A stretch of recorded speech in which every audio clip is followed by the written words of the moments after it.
বন্ধুরা, আজকে সকালে আমাদের টিফিন বানাচ্ছি। এই যে মশলা স্যান্ডউইচ কাঁকড়া। তোমরা দেখো আমি কীভাবে বানাচ্ছি। আমি দোকান থেকে নিয়ে এসেছি, এটা পাওয়া যায় ডায়েটের খাবার। এটা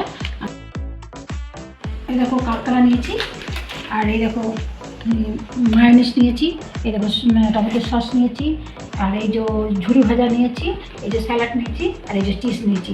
এইসব লাগবে। আর এই দেখো একটু সস, বেশি লাগবে না, অল্প অল্প নেবে। সস নিলাম, আর একটুখানি মায়োনিজ নিলাম। এবার মায়োনিজ নিলাম, পুরো মাখাচ্ছি। এই ফেললাম। এবার নিচ্ছি স্যালাড। এই দেখো তোমাদের যা যা স্যালাড পছন্দ তাই তোমরা সব দিতে পারো, বাঁধাকপি দিতে পারো, সব কিছু দিতে পারো তোমরা। তারপরে এর উপরে আমি কী দেবো? চিজ দেবো। এই দেখো চিজ আমি ঘষে দিচ্ছি।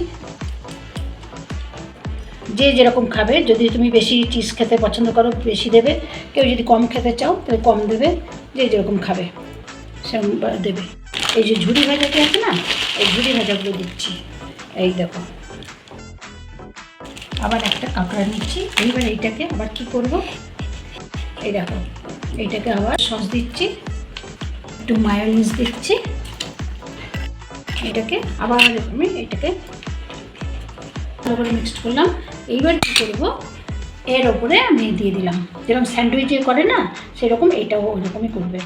এরকম করে একটু সিল করে দেবে। তারপরে আস্তে করে এটাকে এরমভাবে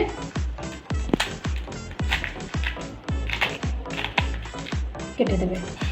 এই দেখো এটা ডায়েটের জন্য খুব ভালো। সকালে আমাদের টিফিন করতে এই বানাও, কী বানাবো, কী করবো চিন্তা করি না, এইটা বানালে বাস হয়ে গেল আমাদের টিফিনে।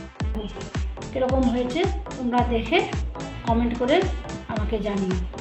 তোমরা যদি ডায়েট করো, ডায়েটও এটা খেতে পারো, ভালো লাগবে খেতে, টেস্ট আছে।